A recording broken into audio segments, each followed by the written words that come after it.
Gracias, señor Cubero. Pues como detective usted no tendría mucho negocio, porque sus sospechas, que usted dice fundadas, son totalmente inciertas. Mire, intente estar más atento a lo que le voy contando a lo largo de las diferentes sesiones, porque creo que el mes pasado se lo expliqué claramente y usted me viene a decir que yo conté que no iba a haber servicio, que de mis palabras se podía dilucidar que no iba a haber servicio de bomberos de la ambulancia de bomberos como la hay ahora mismo. No es cierto, señor Cubero. Igual que no es cierto, por mucho que usted se empeñe en decirlo, que yo he dicho esta mañana, hablando de los interinos, que del estudio se va a sacar la conclusión de que no hay personal interino en abuso de temporalidad. No es cierto, señor Cubero. Por lo tanto, no diga cosas que yo no he dicho. Son las cosas que a usted le puede interesar decir a los demás que nosotros decimos, pero no es cierto. Otra cuestión, señor Cubero, no puede haber UBI-móvil sin médicos. Por lo tanto, el servicio que hubiera no sería una UBI-móvil, sería un servicio de transporte sanitario o una ambulancia, no una UBI-móvil sin médico. Mire, todas estas reflexiones que usted me acaba de hacer, no sin cierta razón, podría haberlas hecho hace un par de años. Era muy sencillo, era hacer sumas y restas, fecha de nacimiento, fecha de jubilación y determinar cuándo tendrían que jubilarse. Por lo tanto, era sencillo hacer las previsiones que ahora nos exige y nos reclama a nosotros. Volvemos a lo de siempre, que hagan otros lo que yo no supe o lo que es peor, lo que yo no quise hacer. Mire, la verdad es que usted, su gobierno, nos dejó un campo de minas allá donde miremos. Y no solo eso, sino que además ahora se atreven a preguntarnos por esas minas, por sus consecuencias y exigirnos respuesta. La verdad es que, señor Cubero, a veces tienen ustedes un poco de cara. Ustedes crean el problema, pasan de solucionarlo y ahora nos exigen a los demás que qué pasa con ese problema que hay. Oiga, estamos trabajando para que eso que ustedes propiciaron con su inacción no ocurra. En todo caso, lo de asegurar, pues me voy a remitir a sus palabras, con su permiso, del pleno del mes pasado, donde decía que en el área de personal todo es susceptible de cambio e incluso de recurso. Por lo tanto, asegurar, señor Cubero, me parece que en nuestro área es poco lo que se puede asegurar. En todo caso, me remito, como le decía, a las palabras de su intervención en el pleno pasado. Pregunta número 6, formulada por el Grupo Municipal de Zaragoza en Común. ¿Puede explicar la consejera de Economía qué actuaciones va a implementar el Ayuntamiento en relación a la economía social durante este año? Sí. Tiene la palabra el señor Cubero. Cuando le advierten con tiempo de una situación que puede venir y no se actúa, hay voluntad política, yo se lo digo, señor Mendoza, hay voluntad política. En 2-3 años se jubilan los médicos del servicio de bomberos y como no lo reponga, lo que va a saber es que no hay una UBI-móvil medicalizada. Eso usted lo sabe, igual que lo sabíamos nosotros, igual que lo sabe cualquiera que cuente y reste años y edad de jubilación. Y está usted a tiempo, como le están solicitando desde los representantes de los trabajadores, para que evite esta situación, que ya digo, es un servicio muy esencial. Pero bueno, puede seguir echando la culpa a los gobiernos anteriores y diciendo que ha respondido el mes pasado. Con respecto a esta pregunta, bueno, yo la daría por formulada, ¿no? Que a la señora Rarte, ¿qué piensa hacer en relación con la economía social, visto que el último presupuesto pues no fue muy allá a la economía social en cifras, no le fue muy allá. Hubo un recorte considerable, palpable, y en realidad, partiendo de esa realidad del recorte presupuestario, ¿cuál es su plan con el tema de la economía social, que entiendo es una parte importante de su concejalía? Muchas gracias, señor Cubero. Pues sí, es una parte importante de la consejería, tal como expliqué en el debate de presupuestos, en el que ya indiqué que nosotros tenemos un cambio de enfoque respecto a este tema. Nosotros queremos trabajar muy a fondo lo que es economía social y circular con otro enfoque, centrando las ayudas en sacar adelante proyectos de empresas ya constituidas y sostenibles económicamente. Quiere decirse, evangelizar a nuestros autónomos y a nuestras pequeñas empresas para que cada vez vayan adoptando más medidas que tengan que ver con la economía social y con la economía circular, antes que crear estructuras para fomentar la divulgación de estos temas.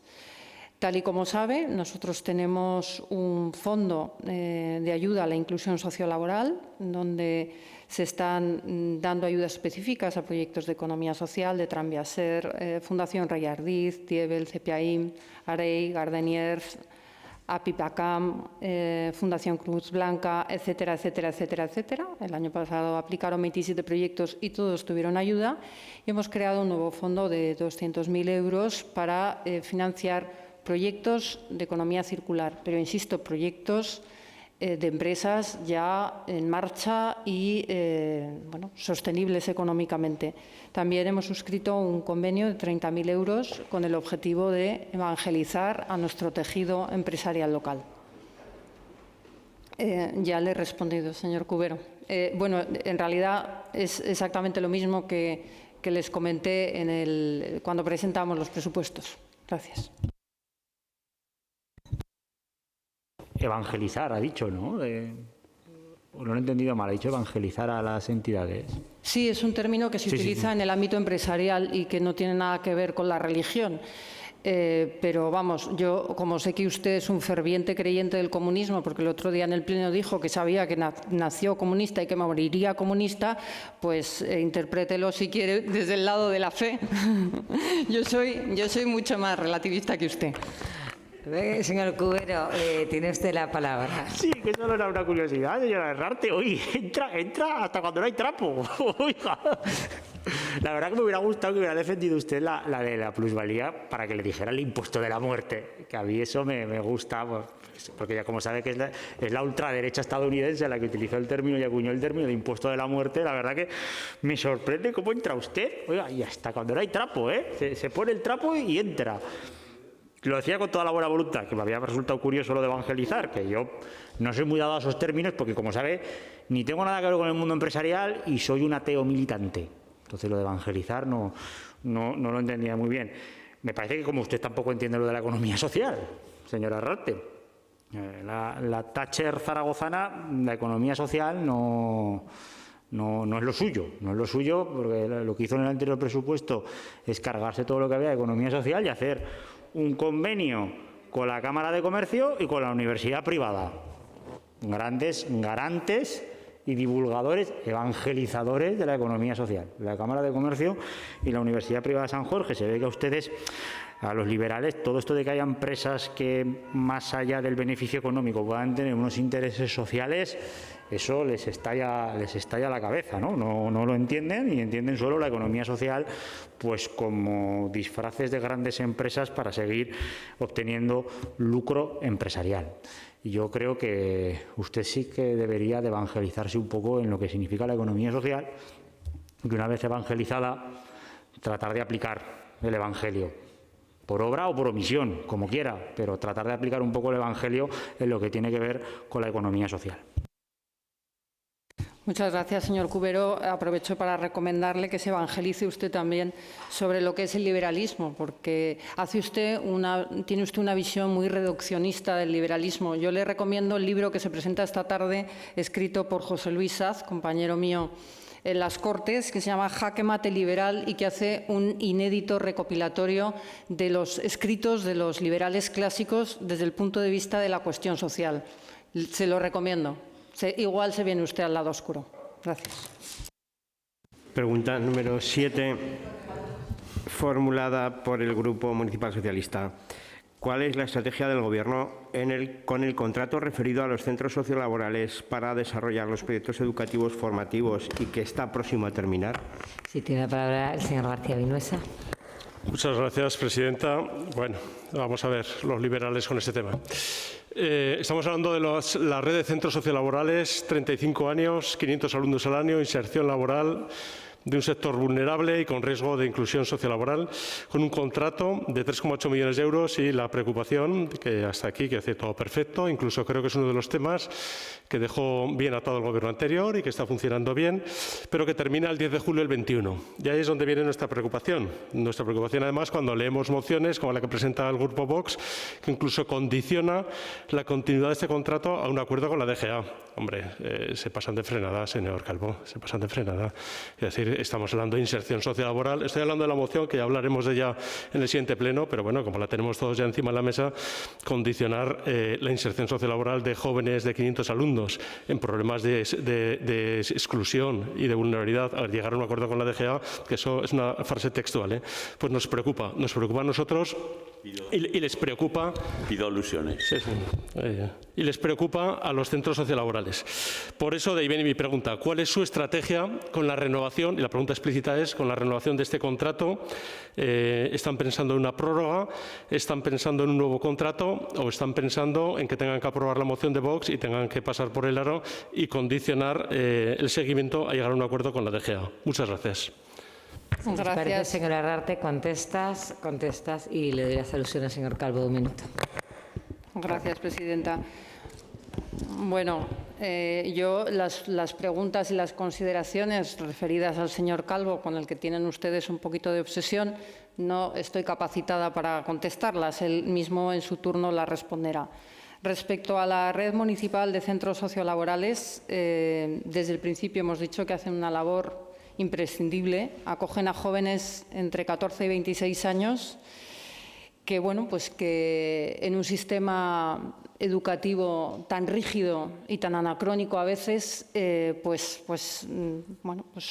se han separado un poco, ¿no?, del sistema académico. El objetivo final, evidentemente, es conseguir su inserción social y laboral. Nuestra red de centros sociolaborales está constituida por 12 centros, los conocen, están en todos los barrios de la ciudad, gestionados por distintas fundaciones y capacitan a unos 500 alumnos al año.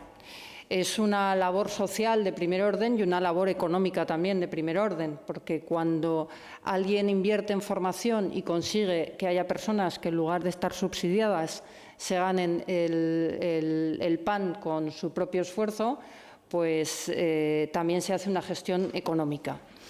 El contrato con los convenios, como muy bien indica usted, finaliza en julio del 2021 y tiene capacidad de prorrogarse. Nosotros, en los presupuestos de este año, como ya anuncié el día que presentamos los presupuestos, este año hemos decidido prorrogarlo para no dejar a nadie tirado, evidentemente. Pero claro, el Gobierno de Aragón debe de hacerse responsable, porque esta es una responsabilidad compartida. Yo puedo poner un ejemplo que todos entenderemos. Si una pareja tiene hijos, una parte no puede desvincularse por completo, ni de su cuidado ni de su manutención. Esto lo vemos muy claro, si pongo este ejemplo, pero es que aquí pasa exactamente lo mismo. Es una responsabilidad compartida de la que una parte se ha lavado las manos. Nos han dejado tirados con toda la prole y lo que reclamamos es que se hagan responsables de su parte. Es una responsabilidad compartida y se tienen que hacer responsables de su parte. Son casi 4 millones de euros cada año los que el Ayuntamiento de Zaragoza en solitario invierte para sacar adelante un proyecto, insisto, impecable, necesario y maravillosamente ejecutado, que hace una labor social de recuperar de alguna forma a 500 jóvenes para el mercado laboral, que además es una gestión económica también, pero esperamos que el Gobierno de Aragón se haga responsable. Por responsabilidad nosotros hemos prorrogado el año 2021, pero esto hay que hablarlo muy en serio con el Gobierno de Aragón. Gracias. Muchas gracias. Primero contestas y cuando acaben, la palabra al señor García Vives. Gracias. Me pasa con ustedes, señora Herrarte, a veces lo que me pasa con los alumnos cuando les cae un tema que no se han estudiado, que me meten un rollo. Bueno, quito el rollo, lo recupero porque me parece que, además, suscribo lo que dice usted, que me cuentan algo que no les he preguntado. Es decir, ¿cuál es la estrategia? La pregunta es, usted dice que se haga cargo la DGA, claro, y si no se llega a un acuerdo, es decir, van a caer en el chantaje de esta moción que ha presentado Vox, por un lado, o, y aquí viene mi pregunta, ¿Están trabajando un nuevo convenio? Lo digo porque para julio está aquí al lado, ya saben cómo funciona, lo lento que funciona esta maquinaria. ¿O prevén una prórroga? Porque tengo entendido que sí que es previsible que haya una prórroga de dicho contrato. Gracias. Supongo, señor García Vinuesa, que lo que me pasa a mí con usted le pasará a usted también con sus alumnos, que no me escucha, porque le he explicado claramente que este año por responsabilidad hemos prorrogado el 2021. Se lo he explicado ya con claridad. Le insisto en que creo que hacen una labor impecable y una labor necesaria, pero que nuestra estrategia es decirle al Gobierno de Aragón que se haga encargo en la parte que le corresponde. Mis disculpas, no es que no le escuche, no le he entendido. Discúlpeme, pero con la mascarilla yo ya lo intento, pero no consigo entender al 100%. Mis disculpas. Muchas gracias. Ahora tiene un minuto para alusiones el señor Calvo. Muy brevemente. Mire, señor García Vinuesa, no condicionamos la inserción sociolaboral como usted pretende hacer creer, sino que estamos condicionando o cuestionando su gestión por una administración u otra. Mire, si es una competencia impropia que se ejerce mediante convenios, pues debe ser adecuadamente dotada o suficientemente dotada. Y la exigencia de una dotación suficiente no es que sea una exigencia mía o nuestra o de nuestro partido, es que es una exigencia legal. Simplemente es eso. Y vuelvo a repetirle, no estamos cuestionando la inserción sociolaboral, sino quién la debe ejercer. Quien la ejerce, quien la tiene como competencia propia y la delega pero no dota de fondos suficientes, esa es la cuestión. Para responder el minuto, sí, señor García Vinuesa. Señor Calvo, le niego la mayor. Claro que lo están cuestionando. En el momento que están cuestionando su viabilidad, están cuestionando su contenido. Claro que lo están cuestionando. Cuando están diciendo, y leo su moción, condicionando su continuidad a la firma de dicho acuerdo, claro que lo están cuestionando, porque están cuestionando la viabilidad de dicho convenio que afecta, recordamos, a 500 personas al año de inserción de jóvenes, vulnerables y con riesgo de inclusión sociolaboral. Gracias. Pregunta número 8, formulada por el Grupo Municipal Socialista. ¿Cuándo tienen programado convocar las subvenciones para las ayudas de inclusión e inserción sociolaboral de 2021? ¿Tienen cambios previstos con respecto a la del anterior año? Tiene la palabra el señor García Vinuesa. Sí, muchas gracias. Hablamos ahora del programa de la convocatoria de subvenciones de inserción sociolaboral, un programa que se está haciendo cada vez más competitivo porque con los recortes que está habiendo de año en año en programas de inserción sociolaboral y dar el dato, este año, bueno, lo conocemos todos, ¿no? Pero este año ha caído, por ejemplo, el convenio de la Fundación Picarral, que entiendo que me dirá usted, irán a competencia a concurrencia competitiva, claro, pero cada vez más aplicantes para el mismo dinero, porque ya sabemos, o les recuerdo, que la cantidad no ha aumentado, con lo cual les mandan a todos ellos a la misma convocatoria a concurrir entre ellos. Entonces la pregunta viene, dado que va a haber un problema económico real, porque cada vez están, la última vez que echamos las cuentas teníamos, antes de que entraran ustedes, como cerca de 2 millones para este tipo de ayudas de inserción sociolaboral y ahora estamos hablando de unos 580.000, con lo cual cada vez están concurriendo más. Nuestra pregunta es, dado que va a haber una dificultad económica seria con las ayudas de inserción sociolaboral, al menos que no la haya burocrática, ya que si se resuelve muy tarde, como ocurrió el año pasado, que se resolvió, si no recuerdo mal, prácticamente fue en noviembre, al problema económico se le suma el problema administrativo. Entonces la pregunta es cuándo tienen pensado convocarlo y si la convocatoria va a ser igual que el año pasado o distinta. Muchas gracias y reitero mis disculpas. De verdad, no, lo digo, intento que le rogaría que se esfuerce en vocalizar y no es un problema suyo, es mío que me cuesta entenderle con la mascarilla. Gracias. A mí me pasa exactamente lo mismo. No entiendo ni la mitad con la mascarilla. Nosotros tenemos las 580.000 de las ayudas a inserción sociolaboral más 230.000 de las ayudas a economía social y circular o sea, quiero decir que los números no le salen. Son 800.000. Respecto a cuándo se van a publicar estas ayudas, pues mire, el día 19 de abril del 2021, o sea, ayer, se publicó en el Boletín Oficial de la Provincia y en la página web del IMEFED la convocatoria de ayudas de inclusión e inserción sociolaboral. O sea, ya está hecho, ya está hecho. Se trata de una convocatoria que sigue los pasos de… Sí, ayer, ha dado la casualidad de que es ayer. Llevábamos trabajando mucho tiempo y por eso ha sido ayer. Es una convocatoria que sigue los mismos pasos de ejercicios anteriores y que simplemente añade en las bases 3 novedades menores. Una, que respecto a la valoración. Las variaciones que ha habido respecto a la convocatoria anterior se puntúa más alto la puntuación de las contrataciones directas a personas con riesgo de exclusión. Quiere decir que el objetivo es que se contrate personas con riesgo de exclusión. Entonces, cuantas más personas con riesgo de exclusión, en vez de 50 puntos, da 65. Si vas a contratar a una persona en riesgo de exclusión, en vez de 50 puntos, se te va a dar 65. Y luego también puntuaremos más las ofertas o la contratación que se realice a través de nuestros propios servicios de orientación e inserción de Zaragoza Dinámica y puntuaremos más los cursos de formación que se hayan dado también en Zaragoza Dinámica. Recordar que el año pasado se subvencionaron 24 proyectos, que no hubo ningún proyecto que se presentara que se quedó sin ayuda y que afortunadamente esto ha contribuido a la creación y mantenimiento de 79 puestos de trabajo para personas en riesgo de exclusión.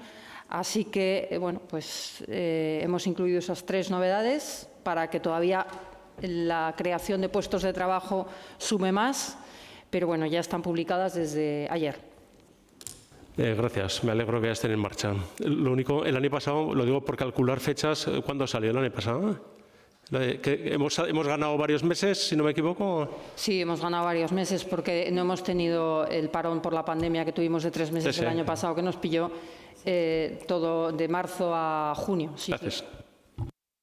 Pregunta número 9, formulada por el Grupo Municipal Socialista. ¿Cuál es la estrategia de ejecución de las partidas presupuestarias dedicadas al Plan Local de Comercio en 2021 y cómo se sincronizan con la aprobación de dicho plan? Muchas gracias.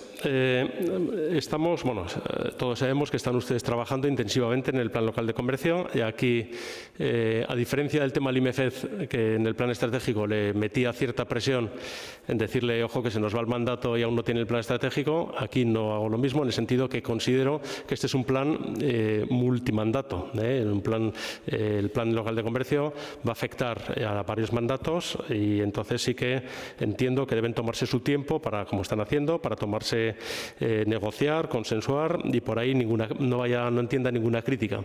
Ahora bien, sí que lo que quiero es manifestar la preocupación y de ahí viene la pregunta en cómo se sincroniza, que el plan no está todavía aprobado y aprovecho para preguntarle cuándo va a venir a la comisión y entonces cómo se van a ejecutar, porque todos sabemos cómo funcionan los plazos, las partidas importantes que hay en el presupuesto de este año, cómo se sincroniza el plan con las partidas del 21. No vaya a ser que nos queden sin ejecutar. Gracias.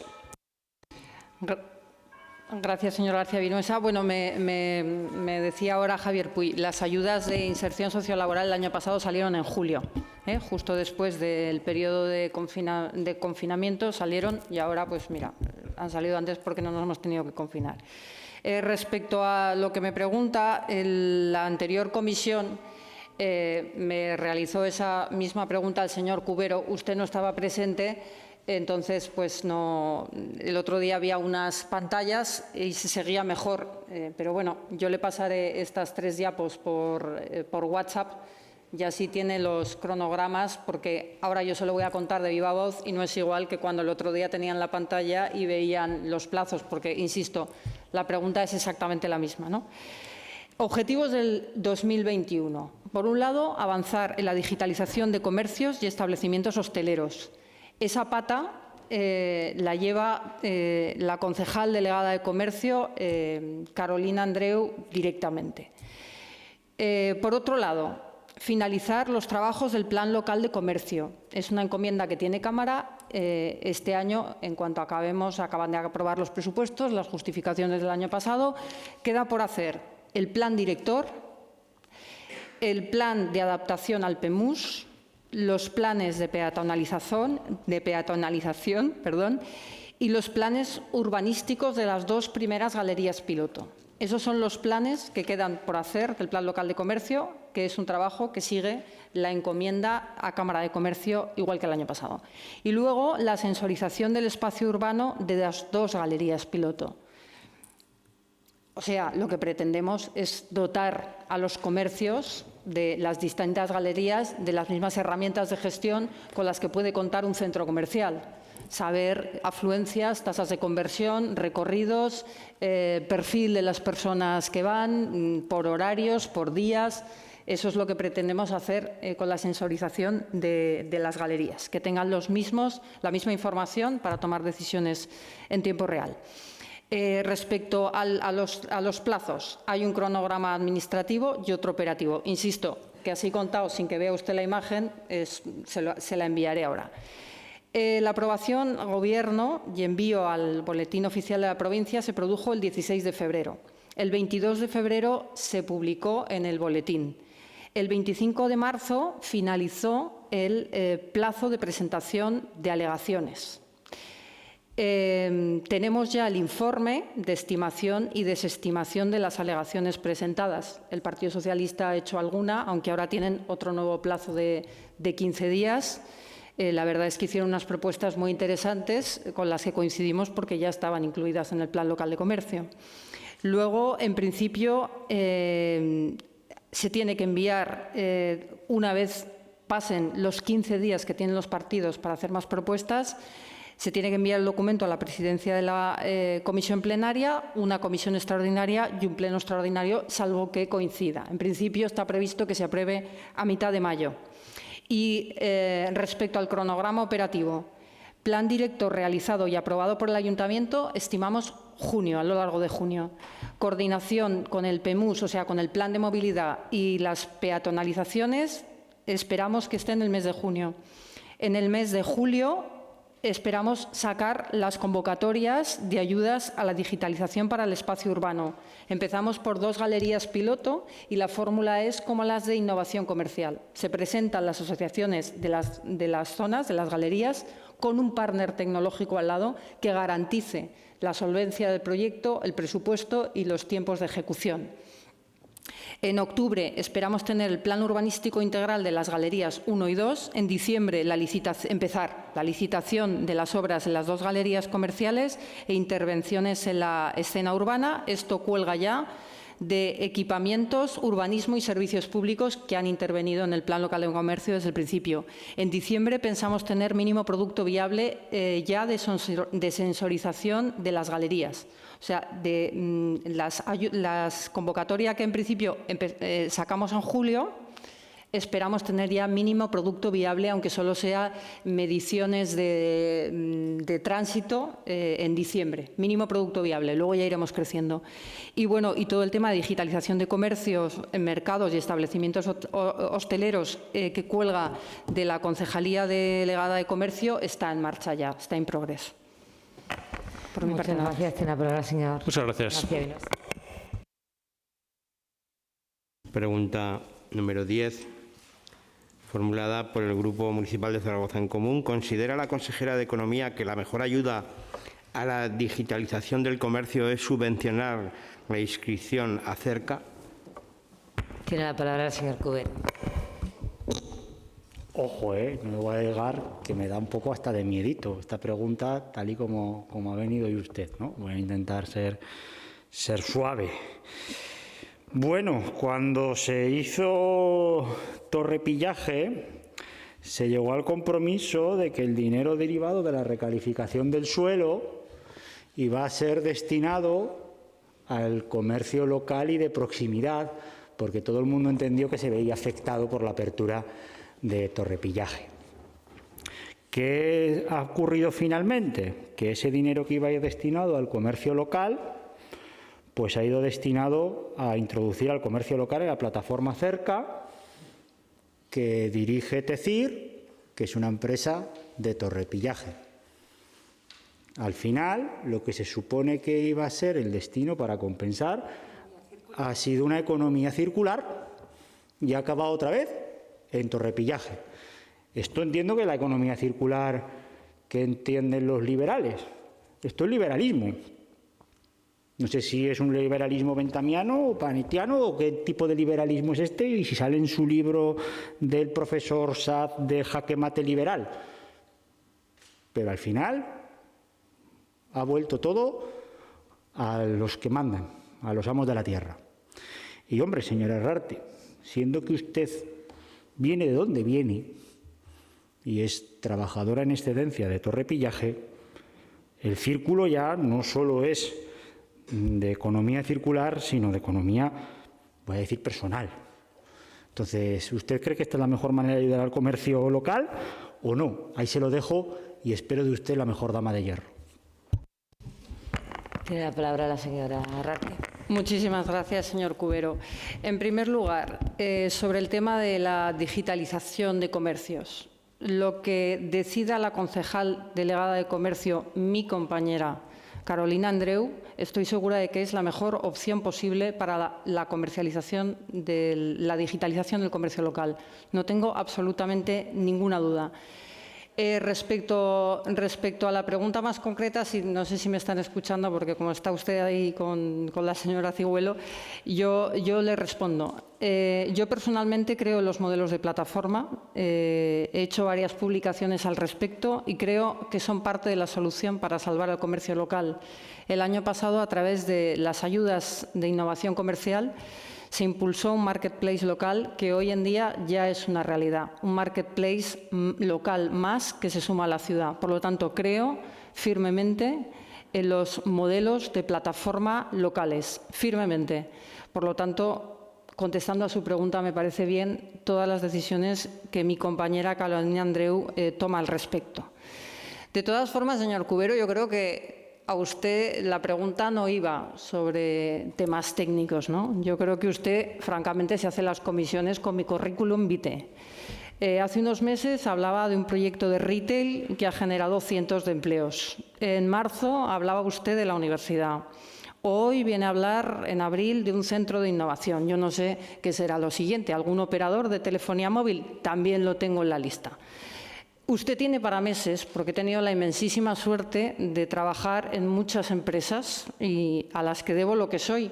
Yo a la suya, cuando ha hablado usted de ella, le he oído hablar mal.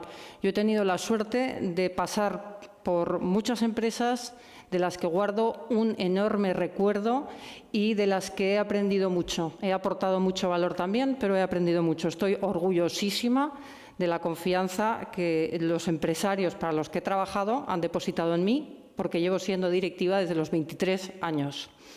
Algunos tenemos una trayectoria profesional detrás y un sitio donde volver. Algunos hemos venido a servir y no a ser servidos. Esto de tener un sitio donde volver da cierta libertad. No da niñeras a cuenta del Estado, ni compras gratis en Mercadona, ni casoplones a las afueras, pero sí da mucha libertad. La libertad del que no tiene la necesidad de agarrarse a la silla como una garrapata, ni de tener que suplicar ante la cúpula de un partido que ha convertido a sus líderes obreros en la nueva aristocracia roja, con chaletazos, choferes, mayordomos, fotos con ropa cara y sesiones eternas de maquillaje y peluquería, nada patriarcales, eso sí, nada patriarcales, en edificios de lujo para Vanity Fair. Usted decía antes que, al hablar de las plusvalías, que el 90% de las personas que nacen ricas mueren ricas y el 90% de las personas que nacen pobres mueren pobres. Entiendo que salvo en Podemos y salvo en su ambiente de la izquierda radical, porque ustedes entran con lo opuesto y salen forrados. Muchas gracias. Sí, tiene la palabra el señor Cubero. No ha defraudado, señora Herrarte. Desde luego usted no defrauda. Yo no voy a entrar en más disquisiciones. Sí, yo tengo un buen recuerdo de las empresas en las que he trabajado. Y de las que sigo en excedencia como usted también tengo un buen recuerdo. Porque mis recuerdos son mis compañeros de trabajo, que son los que hacen la empresa viable y los que producen la riqueza. Tengo buen recuerdo de mis compañeros de trabajo y una gran amistad todavía con mis compañeros de trabajo de todas las empresas en las que he estado. Porque la empresa, sobre todo, son los trabajadores, señora Herrarte. que son los que generan la riqueza. No se engañe, no son los empresarios. Los empresarios no se arriesgan a nada.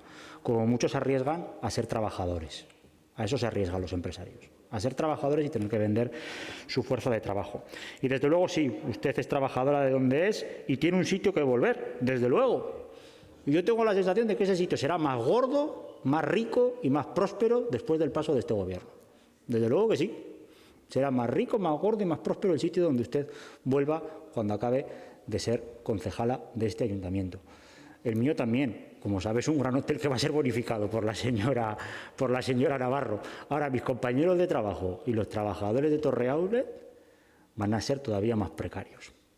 Las trabajadoras que hacen habitaciones en el hotel y los trabajadores del comercio van a ser todavía más precarios, porque el modelo que ustedes están implantando es un modelo, en este caso, de la economía digital, del comercio digital tal y como lo está planteando, gestionado por Torrepillaje, va a ser un modelo que va a dañar todavía más al comercio local, porque va a perder su autonomía y su capacidad.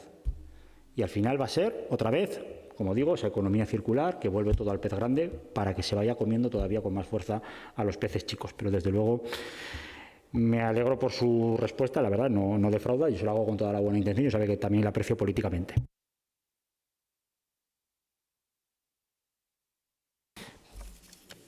Pregunta número 11, formulada por el Grupo Municipal Socialista al señor concejal de personal. ¿En qué estado se encuentra la negociación en relación al pago del complemento específico para Policía Local y Bomberos? Tiene la palabra la señora Cibuelo. Muchas gracias, señora Navarro. La doy por formulada, señor Mendoza, y con el único afán de mera información. Gracias, señora Cibuelo. Lo primero es que no solo afecta a policías y bomberos. Como usted bien sabe, afecta a policías y bomberos, trabajadores de las brigadas y algunos de parques y jardines. En total, alrededor de 1.650 trabajadores. Como ya he explicado en varias ocasiones en esta comisión, la verdad es que no hemos parado de intentar buscar una solución que, por un lado, pueda satisfacer de la mejor manera posible la aspiración de los trabajadores que está recogida en ese acuerdo de mayo de 2019 y, a la vez, tuviera todos los visos legales necesarios para no encontrarnos con ningún problema. Me pregunta por la negociación. Entiendo que con los sindicatos. Le diré que esa negociación comenzó a finales del año 19 y que culminó, de momento, con el acuerdo de enero de 2020, donde este Gobierno plasmó por escrito, con la unanimidad de todos los sindicatos firmantes de dicho acuerdo, la hoja de ruta a seguir para llevar a término la declaración de intenciones que conforma el acuerdo que todos los portavoces firmaron en mayo del 19. En este acuerdo de enero de 2020 se cuantificó el importe y los trabajadores afectados, no siendo esto una cuestión menor. Llegó la pandemia, como sabe, suspendimos, entre otras muchas cuestiones, la implementación de este acuerdo y fue en noviembre del año pasado cuando retomamos la cuestión y redactamos lo que pensamos en su momento que sería el final de la negociación y el principio del fin de esta cuestión. Pero, como usted muy bien sabe, en diciembre del año pasado, un informe de intervención municipal nos obligó a replantearnos de nuevo esta situación y recomenzar casi desde el principio. Desde entonces y hasta ahora, como ya le he dicho hace unos instantes, no hemos parado de buscar una solución que nos pueda llevar a que los trabajadores vean satisfechos sus pretensiones en el menor tiempo posible, y todo ello, como le decía, dentro de la legalidad vigente. Así que, como ve, señora Cibuelo, no hemos parado, hemos empleado mucho tiempo, muchos recursos para llegar a la finalización del acuerdo de 2019. Señora Cibuelo, como bien estoy seguro que sabe, seguimos en ello. Con los representantes de los trabajadores, lo saben también porque me reuní con ellos la semana pasada para hablar explícitamente y exclusivamente de este tema y, como les dije a ellos, espero poderlo hacer en los próximos días. Este viernes es festivo, para poder avanzar con esta cuestión, yo creo que de una forma casi definitiva, con los diferentes escenarios que les plantearé. Muchas gracias. Tiene la palabra la señora Cibuelo. Pues muchas gracias, señor Mendoza. La verdad es que esta pregunta evidentemente viene por el conocimiento de saber que se reunía usted con los sindicatos y para saber si podía compartirlo en sede de comisión el contenido de esa negociación y si se encontraban ustedes más cerca de llegar a una solución a ese acuerdo. Por lo que entiendo de su respuesta, todavía no está, señor Mendoza, en disposición de trasladarnos en esta comisión si ha habido algún avance en cuanto a contenido y en cuanto a haber podido consultar con las diferentes instancias de la intervención la posibilidad de que fuera fiscalizado de manera favorable. Pues evidentemente, señora Cigüelo, la cuestión que planteé a los sindicatos en mi próxima reunión evidentemente tendrá todos los visos de legalidad, como le digo, pertinentes para que no ocurra lo mismo que ocurrió en diciembre del año 2020 y será la negociación sobre este nuevo acuerdo, porque el anterior pues está en vía muerta, por decirlo de alguna manera. La iniciaremos una vez que tengamos ese ok de la intervención, como no puede ser de otra manera. Lo plantearé en la mesa de negociación sindical para limar todas las aristas que sean necesarias y llegar, como queremos, a finalizar esto de la mejor manera posible, como decía, para los trabajadores afectados y, desde luego, con toda la legalidad vigente a sus espaldas para que no pueda haber ningún problema. Pregunta número 12 ya ha sido tratada. Pregunta número 13, formulada por el Grupo Municipal Socialista. ¿Tiene previsto incluir una línea para familias monoparentales como beneficiarias de ayudas para gastos de vivienda, tasas e impuestos municipales? Sí, tiene la palabra la señora Cigüelo. Muchas gracias, señora Navarro. La verdad es que me alegro de terminar. Creo que es la última pregunta de esta comisión, de terminar con esta pregunta en la que estoy convencida de que vamos a estar de acuerdo, usted, nosotros e incluso el señor Calvo, porque también presentaron una enmienda aceptada para incrementar la dotación de esta partida presupuestaria para ayudas, para gastos de vivienda, tasas e impuestos municipales, que salió, como le decía, incrementada en las anteriores negociaciones de las enmiendas al presupuesto vigente, y que el sentido de nuestra pregunta es si tienen ustedes previsto en esa partida presupuestaria sacar una línea, que sabe que siempre lo hemos traído también a esta comisión y también a pleno, para poder ayudar en esa línea a las familias monoparentales, familias de las que estamos hablando, que son 33.000 en Zaragoza, que supone casi el 4% de la población de la ciudad, entre las que se encuentran esas tan referidas de manera reiterada por el señor Calvo, personas viudas y viudos. Pues yo creo, señora Cigüelo, y lo sabe, es una realidad que las familias, no familias, o las unidades de convivencia, en este caso unipersonales, se enfrentan a muchos más gastos, sobre todo cuando el nivel de renta es bajo. Y como preguntaba por gastos de vivienda, quería decirle, y esto le va a alegrar al señor Cigüelo, que ya en las ayudas de Zaragoza Vivienda de la renta de alquiler, las que gestionamos todos los años, las que tenemos en la bolsa de vivienda, nosotros ya estamos exigiendo, cuando vemos la renta, que los criterios de la renta general, si los ingresos de las unidades de convivencia unipersonal son superiores al 1,25 y hasta un máximo del 2,5 del IPREN, el nivel de esfuerzo de pago de la renta no superará el 30% de sus ingresos económicos. Es decir, que ya tenemos en cuenta a esas familias de convivencia unipersonal en lo que se refiere a las rentas, las más necesitadas, sobre todo con rentas del salario mínimo interprofesional. Y en cuanto a tasas e impuestos, y usted lo sabe, hay una partida en acción social de 100.000 euros, la que tenemos que sacar la convocatoria, y ahí sí que me gustaría, la gestión al consejero ya lo conoce, la petición del Partido Socialista, la petición de Vox, que nos pongamos de acuerdo en sacar esas bases, porque al final es subvencionar a familias monoparentales, en este caso, viudas que están viviendo de una renta, de una pensión mínima, y que evidentemente tienen que hacer frente a los mismos gastos que una familia que tenga renta. Y lo hablo con usted muchas veces porque esto venía a colación de las bonificaciones en familias numerosas del IBI, y usted lo conoce. Lo que tenemos fácil con las familias numerosas es que tenemos una ley del 2003 de protección a las familias numerosas, que eso nos facilita a nosotros de cara a las bonificaciones. Por eso lo tenemos que meter en esa partida de acción social. Y, señora Cigüelo, desde luego que nos sentaremos a hablar de esto, porque yo creo que es una realidad que todos compartimos. Muchas gracias. Muy bien, pues sí, pues muchas gracias, señora Navarro, y veo que, salvo que la de 100.000 con las modificaciones de la enmienda de Vox y Partido Socialista, son 180.000. No, hombre, que sí, es importante, es importante. Pero ve cómo sabía yo que íbamos a terminar bien la comisión. Muchas gracias. Pues la pregunta 14 ya ha sido tratada y no hay más temas.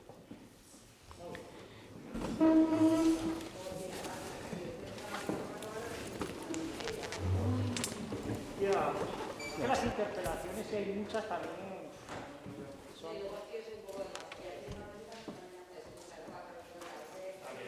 Sí, no, pero a todo el mundo no, a los de tu lado. No, a los de tu lado. No. Eso de que se juntan los tiempos y las cosas, no. Eso no es así, en el delegario.